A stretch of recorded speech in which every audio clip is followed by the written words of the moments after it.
Good afternoon and welcome. For those of you who are joining us for the first time, uh, welcome to AEP Ohio's Plug-in Electric Vehicle Charging Rate Education Session Webinar Series. So we're just going to let some folks continue to enter the meeting. So we'll give another minute or so and get started momentarily.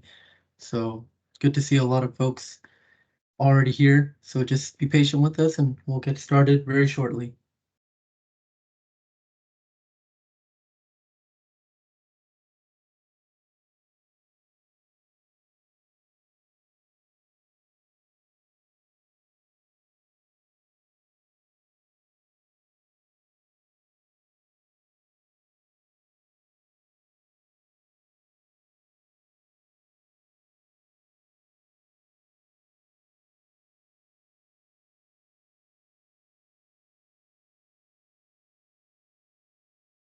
Right, for those of you just joining, I just reiterated this earlier, but thank you again for being here, attending AEP Ohio's and Clean Fuels Ohio's educational session webinar on the plug-in electric vehicle rate program. We're going to get started here in a few seconds. Looks like we have a lot of people that have just entered, so just want to extend my thanks to you all for making some time out of your week to sit down and listen, and hopefully we can provide a lot of insightful stuff for you all today on this PEV rate led by AEP Ohio. So with that, instead of wasting more time, I'm just going to go ahead and get started. Before I move forward with the agenda here on the next slide, I do want to let folks know that today's webinar is being recorded. You should have gotten a notification just now. So we will be recording this and making this available as a webinar recording on Clean Fuels Ohio's website and video platform on YouTube. So if you have peers that aren't able to attend, we can always refer them to the recording so that they can catch all the information afterwards. So just wanted to make that aware, and thank you all for joining if you're just trickling in. This is today's agenda for the webinar today. We have introduction from Clean Fuels Ohio and AEP. And then if you've joined us for the first and second webinars that was held earlier this year, we went over the rate as a whole, covering both the residential and the commercial PEV rate. In the second webinar held back in March, we focused just on the commercial PEV rate. And for today's webinar, we're focusing just on the residential PEV rate. And based off of kind of latest information and work, there is a current rendition of the PEV rate for the residential application, but also a new one that is upcoming, which you see here on the agenda. So we're looking to cover different aspects, mostly just provide an overview, eligibility requirements to enter the program. Going to lay out a cost saving scenario so customers get an idea of how much they'd be saving entering this rate. And then just going to cover a bit of new information on the residential rate, as I just mentioned, and we'll also wrap up with a couple of resources and leave time for Q&A as well. So with that, I will allow us to go ahead and get started. So Clean Fuels Ohio, we are a U.S. Department of Energy designated Clean Cities Coalition, as well as a standalone nonprofit. We were established in 2002, over 20 years ago now, and today we're seen as a advocate and a huge player in the clean transportation and clean energy space as it pertains to the deployment of alternative fuels and energy efficient fuels for fleets, for individual motorists, and for the public in general as it pertains to the transportation space. And so we want folks to understand that, we have a lot of history and success over the years, and we offer a lot of support and services as it pertains to helping fleets achieve their goals and helping communities understand the impact and the importance of cleaner energy as it pertains to vehicles, mobility, fueling infrastructure and other things that affect the transportation landscape. So you can feel free to reach out to myself and Jacob Schwenlein, who's also on the call today, and we hope to kind of connect with you more moving forward. And so now I'm going to pass it off to our representative from AEP Ohio, Brian Billing. And I'm going to see if I can make him a co-host right now, Brian, so you can get that access to unmute yourself. Chat test 1, 2, 3. Right, I hear you loud and clear. Appreciate it, Tim. First, thanks everyone for joining. I know, 3 o'clock, middle of the week, sun's out, so appreciate all taking the time to learn about a time of use rate. So first things first, AEP Ohio, real quick, 1.5 million customers in the state. If you look at our service territory, no one's, most of probably central Ohio, but we are Swiss cheese everywhere, around the state of Ohio. So 45,000 megawatt or gigawatt hours. So that's kind of, a lot of residential homes, 4.4 million residential homes, typical usage. So if we want to go to the next slide, I'm going to apologize in advance. I'm typically not a wordy slide person, but these slides are going to be a bit wordy because I believe Tim is going to post them so members on the call can look and research this after the fact if they want to read this information instead of having to remember it from when I say it and rewatching the webinar. So PEV rate was a product 3 years ago from the base case, December 1st, 2021. It's designed to kind of help customers shift load off peak. There were 2 products from that. There's a PEV rate for C&I customers for public charging and the residential rate, what we're kind of going to discuss today and go through some scenarios. Tim, if you can move to the next slide. So if you joined the first webinar, some of this may be a refresher, but there are 2 options. And a wonderful view of a nice lake in Alaska, Tim. Thank you. So option 1 is a whole house. So you don't need a separate meter for this, but there's a demand register on your meters. What does demand mean? It's kind of the impact of the electricity use at that time over a 30-minute integrated peak. If anyone's, so from 6 a.m. to 9 p.m. or 6 a.m. to 8 p.m., excuse me, there's the integrated demand usage. What do I mean by that? If you plug in your EV during that period, you could be penalized. So, your EVs try to move that load off peak. But since it's whole house, there's also your dryer you want to move off peak. If you can use your dishwasher off peak or your electric water heater, those are the loads that you can get rewarded with if you shift those off peak as well. So thinking about that, you want to think holistically, not just with an EV, about what other loads you can shift off peak associated to that. Option 2, there's a separately meter that's just kind of your EV load. And this theme with option 1 and option 2 is going to come up again real quick. So you must have a separate meter for this to be able to read just kind of the garage load associated to your EV. So you'll be billed on the electric usage for the vehicle. There is a separate meter charge. So understanding this rate, if you really like looking at your electric use and understanding how to move stuff off peak, if you're looking at the dashboard that we offer to be able to do that, this is probably a rate for you. If you have a hot water, hot tub or a heated pool, this probably is not the rate for you. So moving on to kind of the next analysis, we did a typical analysis of what a customer could save if they shift their load off peak. Tim, can you move to the next slide? So if you can see, 2,300 kWh, 9.8 kW, if you move that, if that's moved off peak, you can see they save about $9 a month, $14 a month, any given month.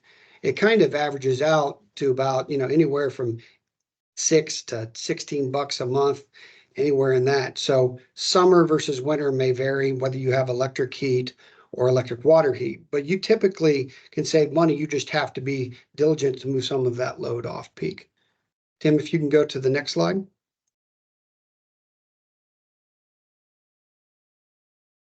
So as a product of the ESP that was approved ordered, I believe, in April. June 1st, we're trying to make changes necessary to have this available. There's going to be another rate option for our customers, and it's going to have option 1 and option 2.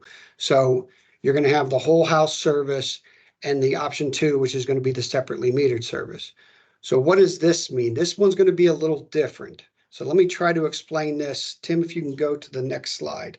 I'll explain it like this. When it's really hot out and you'll probably have your air on, that's when the time of use rate is probably going to be at its highest.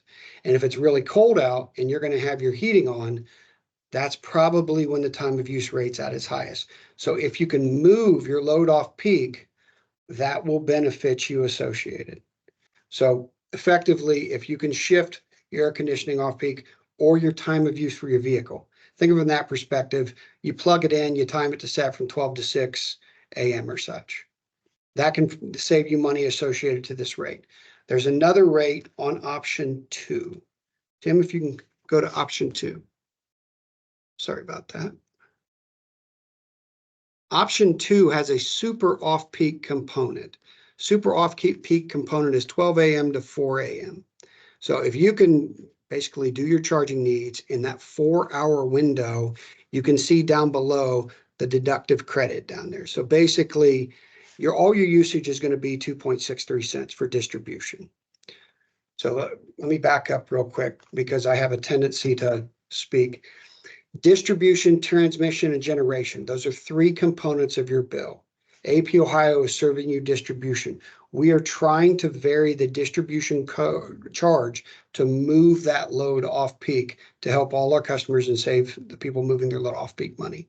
So if you can do it for the super off peak, which looks like it's going to be about 0.8 cent per kWh from that 4-hour window, you can typically save money on that. Hopefully your car can charge in that 4-hour window. If not, try to take advantage of the off-peak window in that same regard. Off-peak being the hours that aren't on the on-peak, much like the other rate. So any of those non-heating and non-cooling windows. Tim, if you want to move to the next slide.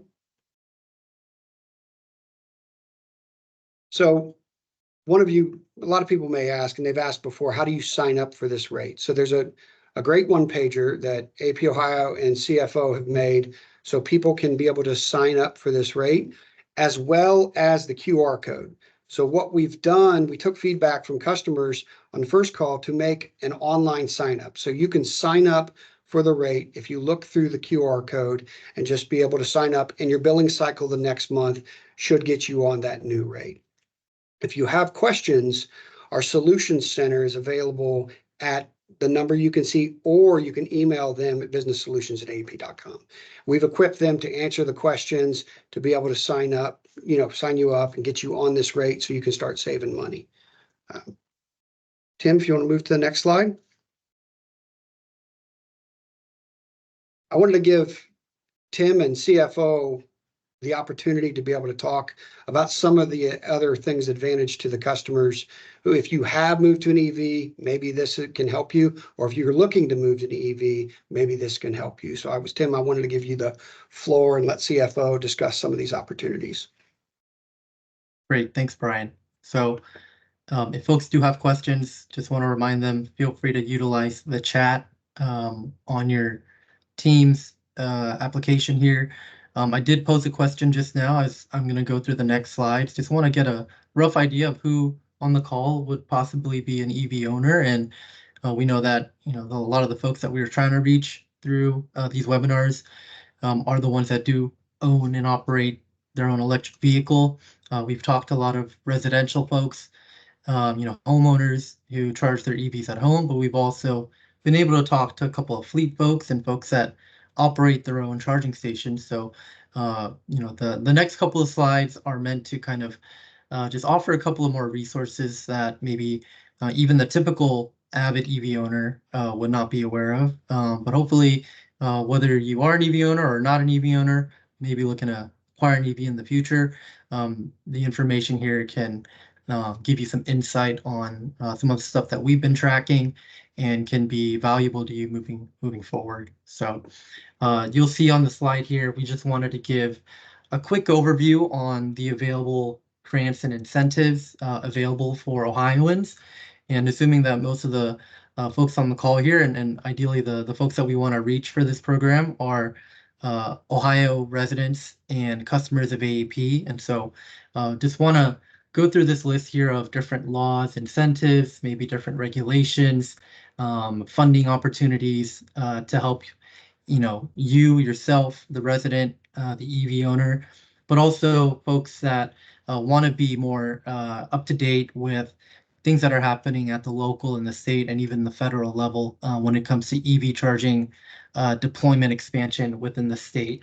And so the first one on this list is the Ohio National Electric Vehicle Infrastructure Planning Program. This is under the federal NEVI program under the bipartisan infrastructure law developed to make sure that every state is going to receive federal funding to be able to provide available, accessible, and also reliable both fast charging stations and level 2 charging stations in public areas. The first round and the second round of Ohio NEVI charging stations have been released. The round 2 ones were actually released last week.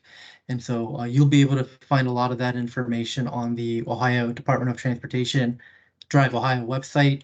So if you're curious about what the whole Ohio NEVI plan looks like, it's this huge kind of like 60, 70 page document that outlines some of the priorities that Ohio DOT is kind of aligning with the federal NEVI plan to ensure that we deploy as many fast chargers in the best and kind of successful way as possible. So that'll be something that folks like us will be aware of and helping communities with kind of becoming more educated and aware of moving on in the future. Secondly, we have the Ohio Environmental Protection Agency. They offer many different grants through different programs. If folks are familiar with them on things outside of transportation, the Ohio EPA is a big state agency that offers a lot of support and assistance to fleets and site owners and businesses when it comes to alleviating the cost for maybe a new cleaner vehicle or new infrastructure through alternative fueling options for their fleet, but also for public fueling. They also have different diesel emission reduction grants for truck owners and businesses and operators that run diesel trucks, both off-road and on-road applications. They just wrapped up and are in the process of wrapping up most of their Volkswagen Diesel Mitigation Trust Fund grants. They did award a lot of EV charging funding the past 3 to 4 years. So while that funding bucket is closed, I think they are looking to open up their next kind of bucket of funding for EV chargers, and hopefully we get more information on that soon from them. But any information on past awardees where future chargers will be deployed based off of the past few years of applicants, you can see all that information on the Ohio EPA website. Nextly, we have the Firelands Electric Cooperative EV Charging Station Rebate. Fire Elections Cooperative, they're a organization that's offering rebates of up to $250 to their customers. And so, if you're looking to install a level 2 EV charging station at your home, office, or building, and you fall within kind of their territory, we want to make you aware. If you have peers that are under that territory, there are EV charging rebates that you can find more information on their website. Next, there is the National Electric Highway Coalition EV Infrastructure Support Program. The Ohio utilities, several of the utilities joined this coalition, looking to kind of join a larger network of allowing DC charging fast stations along major highway systems to be expanded from the Atlantic coast all the way to the Pacific. So it's nationwide, and you can kind of see what projects are kind of being supported through that program under the coalition, and the ones that utilities have more of a stake in terms of expanding and offering support for the expansion of these fast charging stations.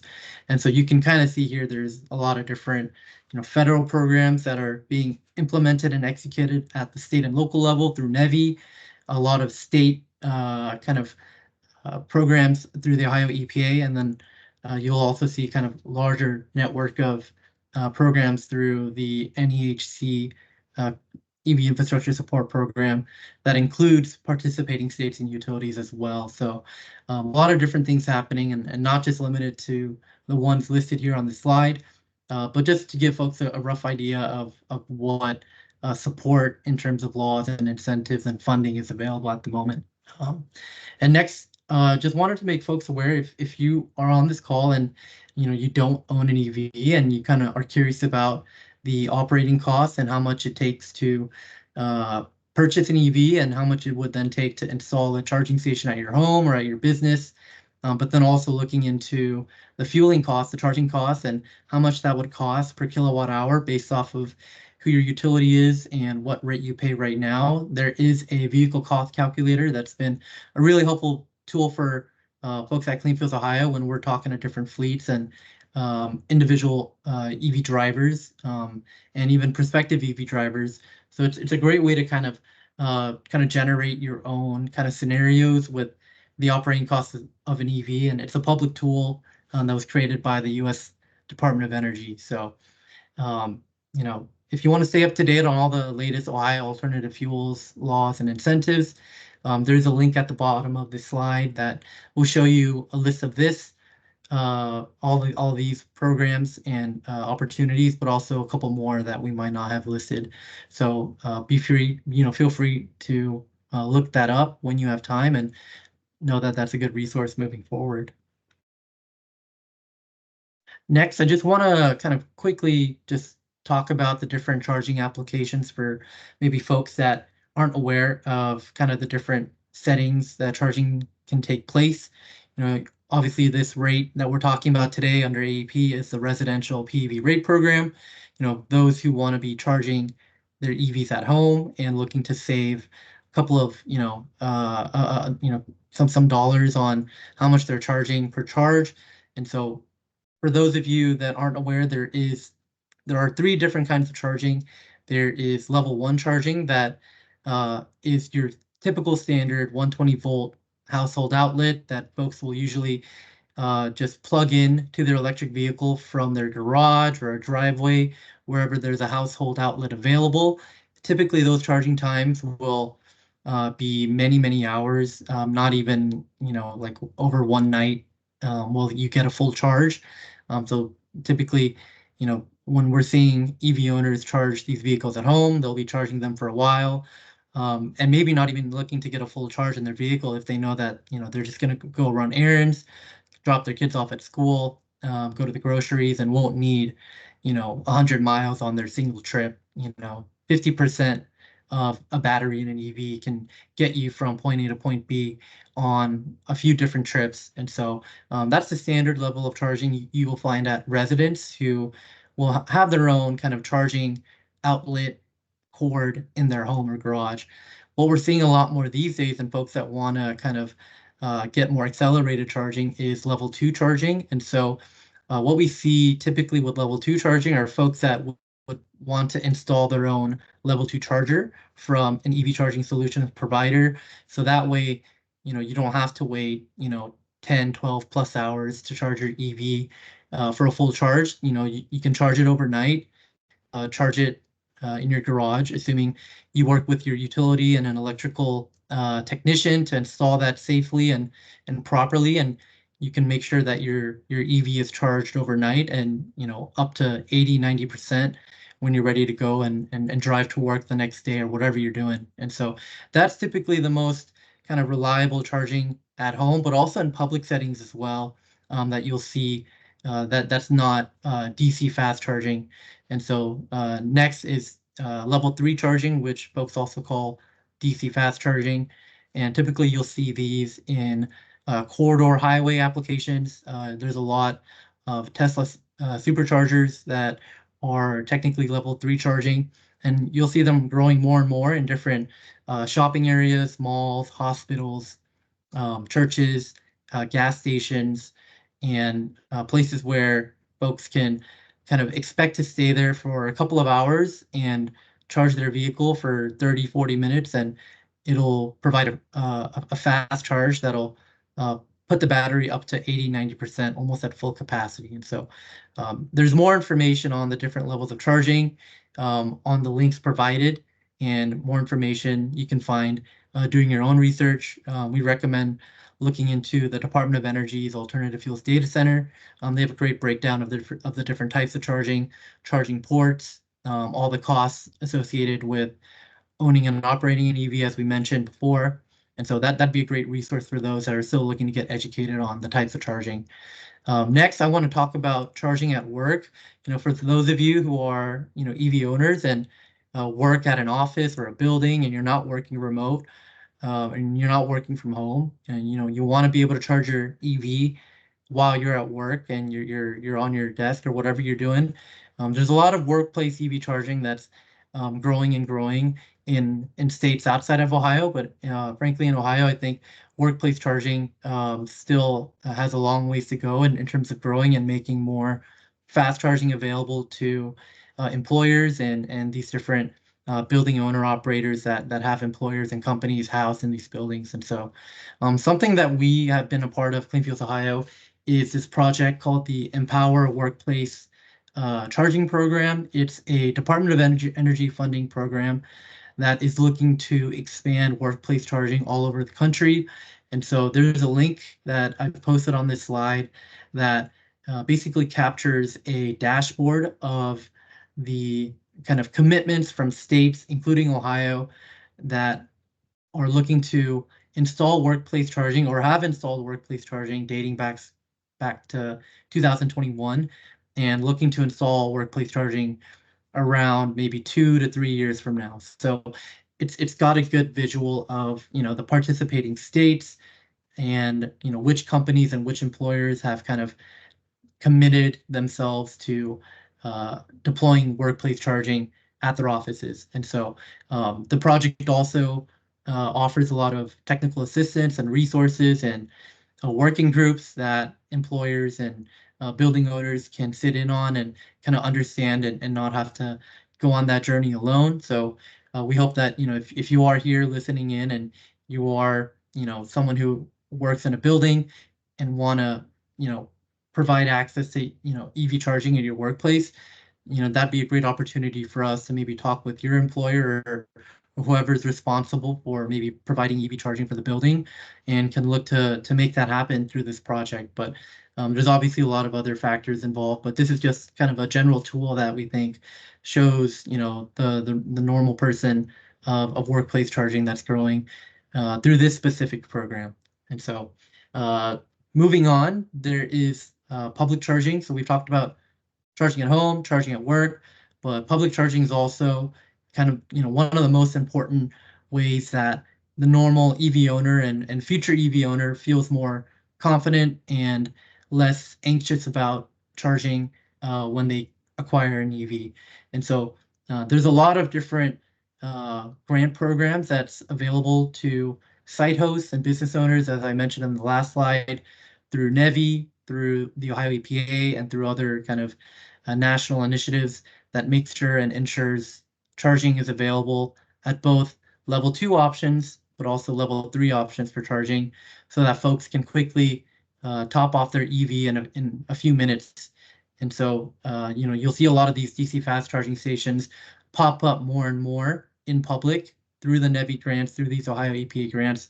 And if you're looking to kind of gain assistance in, deploying a charging station, and if you are, a property owner, a building owner, and you attended our last webinar, we talked a lot about that residential commercial rate that business owners can see when joining the rate. And so this kind of would fit that application. And if you weren't able to catch us on our last webinar, we do have a recording. So I would encourage for those of you who are kind of looking more into the commercial rate, but sitting, here for the residential rate, there's a lot of good, valuable information that you can get from that second webinar we held back in March. So this should capture most of what charging looks like in general through the 3 applications. So hope this was informative, but definitely not limited to all the information here on this slide. And next, this is my last slide before we go into kind of next steps and Q&A. One thing we did want to kind of bring up and kind of scratch the surface on, since we are talking about residential EV charging, is bidirectional charging. And so, when we think about EVs and they're being charged by these chargers, you start to think, where is the potential and the capacity for that energy and that electricity and that EV battery to be used elsewhere. And so, folks here might be aware of bidirectional charging and some of the different applications like, vehicle to home, vehicle to grid, and other different settings. But we wanted to kind of give folks a one-on-one on vehicle to home bidirectional charging applications. So, what is V2H bidirectional charging? It's essentially charging that turns your car battery into a backup power source for your home. And so how it works is when an EV is charged from your typical charging station, whether it's from your home or in public or at your workplace, when that EV is charged, alternating current is converted from the grid to direct current electricity that can then be used for that car to operate. And what that car will do through the charger that's charging the vehicle or through the conversion of the car itself and the system and the components within the vehicle can then take that direct current electricity and store it into the EV battery that can then be used to power your home or parts of your home, um, whatever you'd like for it to power and be a backup power source for. And so just real quickly, some of the benefits of vehicle to home and some of these applications. Number one is energy use savings. We talk a lot about smart charging these days and how smart charging can give EV owners a more deeper dive look into how much power is actually being used and the state of charge from the charging station to the car's battery. So if you couple that with bidirectional charging, vehicle to home applications can turn your car into an efficient power source for your home. So what that means is if you don't want to, solely rely on the grid for your home's energy, you can set up, your vehicle to charge, parts of your home maybe during off-peak hours. You're not looking to incur some of those high costs of retrieving energy from the grid or from the utility. And so while this is something that is still kind of a new concept and there's not that much available technology these days, there is this application that is being more researched on and concepts are being developed to make this more accessible and piloted in the future. So folks can find energy use savings essentially by having a backup power source is what it's saying. And next, what's another benefit to vehicle to home? Home backup power storage capabilities. Like we already said, your EV battery is basically a backup power source for your home. That allows your vehicle to serve you during any kind of power outage, or maybe when there's inclement weather and the utility has to conduct repairs to the grid. What are you going to do to rely on a backup power source? Folks have maybe diesel generators to power their homes during an outage, but there are people out there who can start to use their EV battery, which depending on how much juice is in that battery, can hold up to about 60 kilowatt hours of electricity and enough to power a home for roughly 2 days. And hopefully, you're not in that situation, 2 days of a power outage, but there is that capacity and potential for EVs to kind of be a backup power source during these outages. And just one of the benefits that you don't think of a lot, but with natural disasters in communities that are in places where there might be more inclement weather than Ohio, which there might not be a lot of, with Ohio having a lot of back and forth kind of weather. This is just something for folks to kind of think about, and maybe you've thought about it if you're an EV owner and how to convert that energy into something else and use it for something else and repurpose it. And moving on to the next benefit, definitely not the last benefit, but just the three listed here. The EV battery is stored in a vehicle, so you could use that vehicle to power your home, but also take it on the road and and serve it as a mobile power source to anyone else. And so if you like to go camping, or if you're out on your job, or if you need to kind of give juice to your neighbor, or somewhere that needs some power, that mobile battery, that power source in your vehicle can, with enough juice, maybe provide enough electricity to those that need it elsewhere, not just in your home, maybe someone else's home. Like I said, it just depends on the application and the kind of technologies available for you to be able to do that, to serve as a portable power source. So I think there's a lot of questions going on in the chat. So I'm going to pause here, and then maybe we can open it up to Q&A since we have around 23 minutes left. But hopefully this is a good kind of overview for folks that are not aware of V2H and bidirectional charging and some of its kind of capabilities.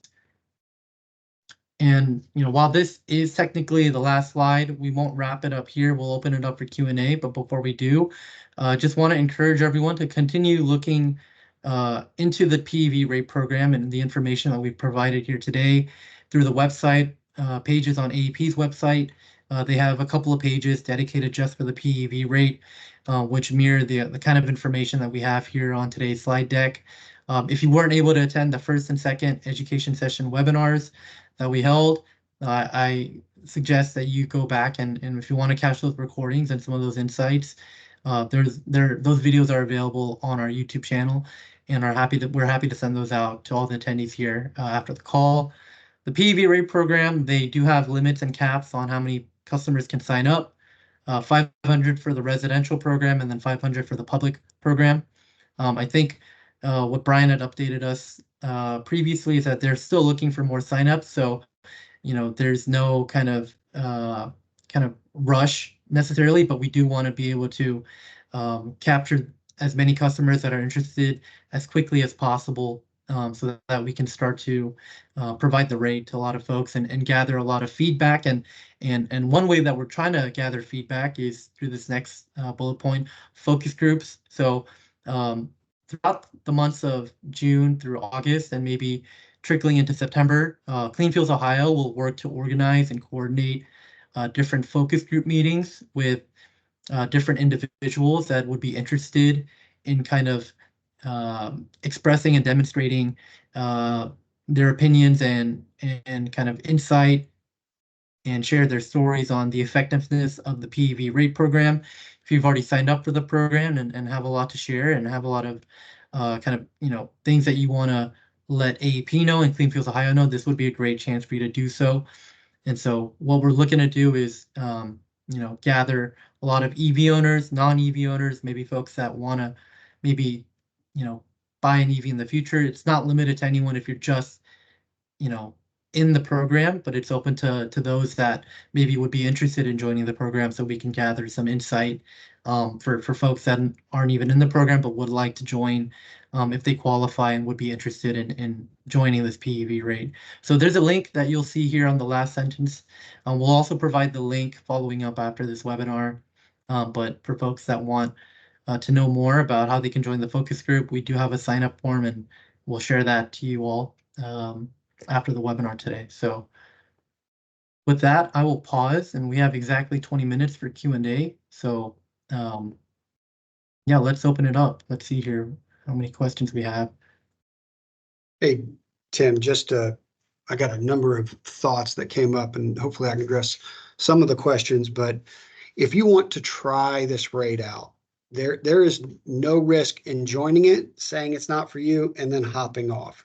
You can try this rate, and there's no contract or anything. So if you want to try the rate out for a month or two and it turns out you don't like it, you can still hop off of it at no risk. So the other thing is, Tim's right, there is a limit of 500 customers on the residential PEV rate. However, the one coming, the RSPEV rate, there's no limit. So as that one ramps up, it's not capped at 500 like the other one is.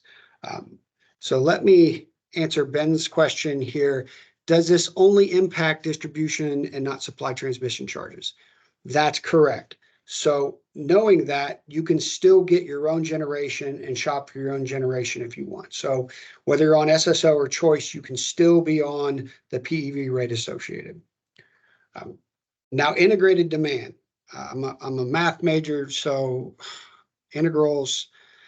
I don't remember Calc 2, but let me put it this way: it is the integration of the 30-minute peak. So everything you use in that 30-minute peak, it's all averaged together. So it's not the max in the 30-minute, it is the average of the 30-minute because you're integrating that half-hour period. So how do you know doing half hour? Well, if you have an AMI meter, Tim, I'm going to share something real quick.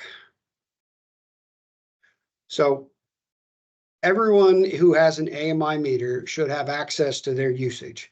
I pulled my usage and took a screenshot because we're recording the webinar and I didn't want to give away my account number. But if you log in, you can see all this information. So you'll notice right here, you can see I have two 15-minute periods right there where my AC and my dryer probably kicked on, and it's going to negatively impact me in that period. But that would be my half-hour integrated peak probably for the month.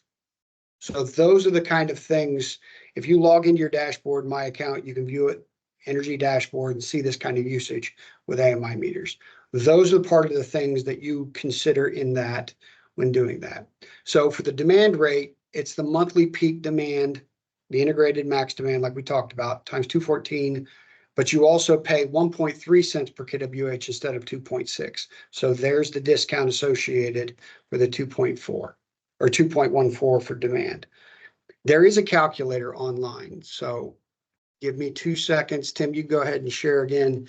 And I'm going to post a calculator available. So if you have your demand and your energy looking from the dashboard, you can plug it in and be able to know that and understand what it is. So let me pull that up for customers to be able to have that. Tim, you can go to the next question. Give me some time to be able to pull that up for everyone. Great. Thanks, Brian. While you're doing that, I'll look through the question list again. It looks like there's a lot of comments and questions mixed, so bear with me here. Let's see.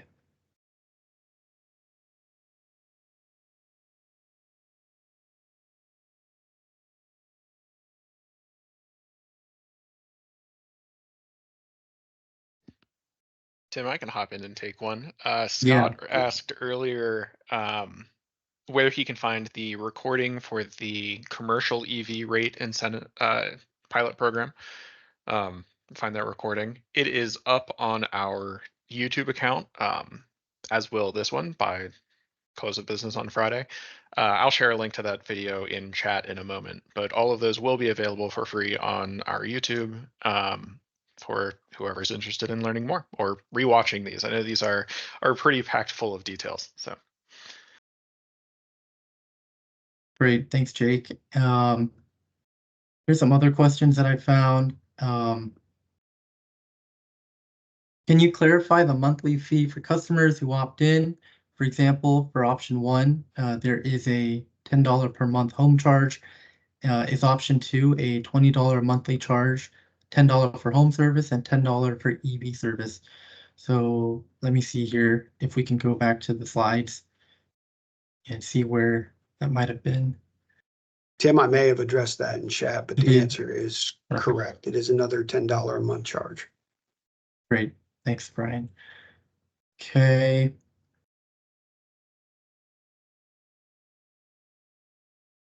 Okay, someone asked, I own an EV. How many kilowatts would you need to charge in a month off peak in order to benefit from this tariff?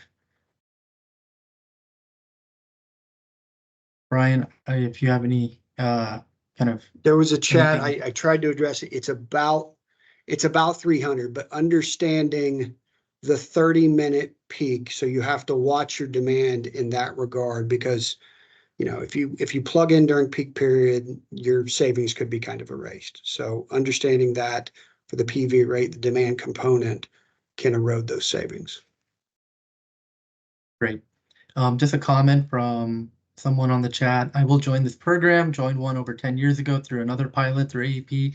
It was well worth it. Glad to hear that it was worth it for you, and we're hoping to replicate some of that same success and good feedback for the customers of AEP. I'm just going through the list here again. Someone asked, I've registered for the rate plan. How can I tell if I switched over to the new rate? Brian, I think you clarified that in the chat. Your bill should be reflective of the new rate. It would state something on your bill denoting the new tariff, with an example that you have included as well. And so, I will say I appreciate the feedback on that because it would be good to let our customers know when they join that rate, to let them know when they can start tracking those savings. So okay. love the feedback.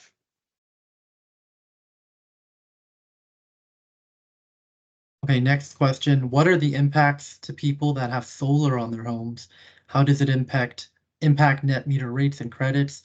I know we haven't talked too much about solar on this call, but Brian, is there anything you could provide that would be insightful about solar and how that would impact folks that have solar on their homes? Theoretically, you can still be on both if you wanted to be. The interactive effects between the two, I haven't run that rate comparison to know if there would be any positive or negative impacts, but you can be a solar customer, net meter customer with this rate associated. So I don't know the impacts, but I do know it's available to be done. So there's Great. nothing limiting customers from being on both.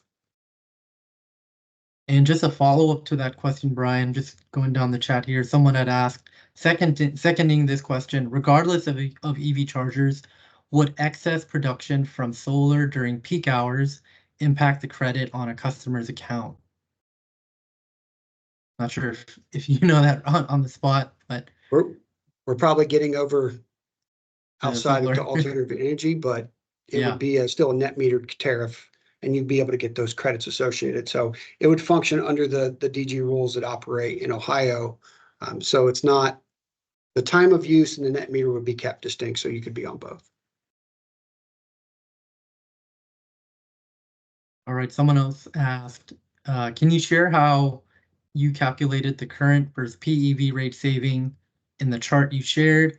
It'd be great to be able to go through this calculation myself. So I'll pull up the slide again, Brian, and guess you just want to know how we demonstrated those savings through the calculations. Yeah, and Tim, on later on, I linked the rate page. There's a spreadsheet calculator for all customers. So you can download it and you can tinker with it as much as you want, inputting usage and demand on that first tab. And then down below, you can see the PEV rate for residential customers and the regular residential rate. So you can do that comparison on that cost shifting, where it would make sense for you to be able to get onto that before you have to learn by experience. So if you wanted to do that analysis, you can do that before you join the rate. Great, thanks, Brian. Yeah, we do. They do have that spreadsheet available on their website. I know we did not share that resource directly in our last follow-up emails, but I know folks might be curious about the savings calculating, and we've mentioned that on the webinars before, so we can share that actual spreadsheet as an attachment following up from this. I know it can be hard to kind of locate on the website, but we'll be able to share that following up. Just another question here. Does AEP regularly publish the on-peak/off-peak/super off-peak schedule? Would be helpful for those of us with EVs who allow us to schedule our charging.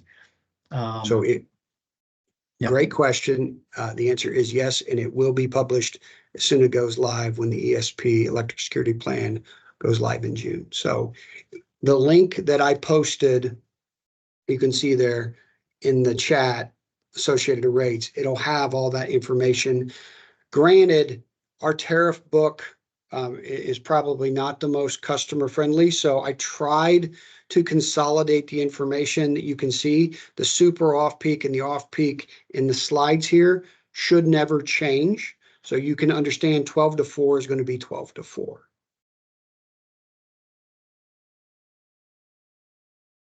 All right. Thank you for that, Brian. Don't see any questions that I did not already address or Brian or Jake have answered already. So I will open it up again if folks do have questions. We have around 9 minutes or so, but I know we're approaching the end of the hour, and they've gone through a lot of information, and hope to see a lot of folks who are EV owners and customers of AEP join the rate. And like I said, we have the QR code on the screen if you want to sign up today, and we have the website listed up on here, so you can kind of go and do some homework and kind of look into more of what the rate entails, and kind of use that cost calculator if you'd like. Brian linked it in the chat. So I think, Brian, looking at this, yeah, this could be the last slide. So if you have any final comments or anything you'd like to reiterate, I think you could do so now. I think I just want to thank everyone for joining the call and, listening to me chat really quick and talk about EVs and time of use rates. So I know it's not always the most fun topic, but I appreciate the questions. And we'll see if we can make this better and seamless for you to join and everyone can benefit from it. So Tim, Jacob, appreciate you letting me join the call. Thank you, Brian. I do have one more question that just popped up while you were speaking. What's the best way to schedule your HVAC to be on off-peak? So scheduling HVAC to be running on off-peak. I mean, I guess just So there's a couple methods to be able to do that. You can do what's called pre-cool. So there's pre-cooling that could take effect. And if the peak period is, starts at 1, I believe, you can pre-cool from say 11 to 1 to be able to use your house like a cooler and let it ride through for a large period of that time. So those are some of the things that you can do associated to scheduling your HVAC. If you have the kind of thermostat can do that, that would probably be one of the things I would recommend if you're going to join the whole house RSP EV rate. all right. Thanks, Brian. I did pose a question here while we do have some folks still in the meeting. If you are interested in joining a focus group, feel free to like the question I posed in the discussion. That way, I could probably directly reach out.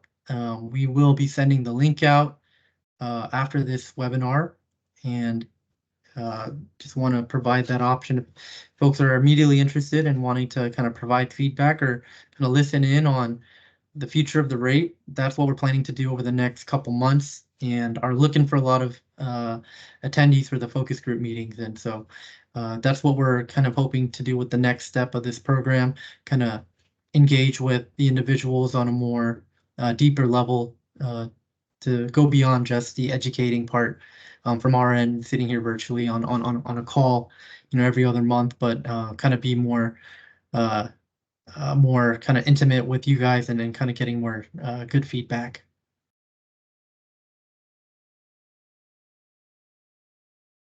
All right, I'm just gonna wrap up here then. Everyone's saying thanks. This has been very helpful on time of use rates in Ohio. Really glad to see time of use rates finally available in Ohio.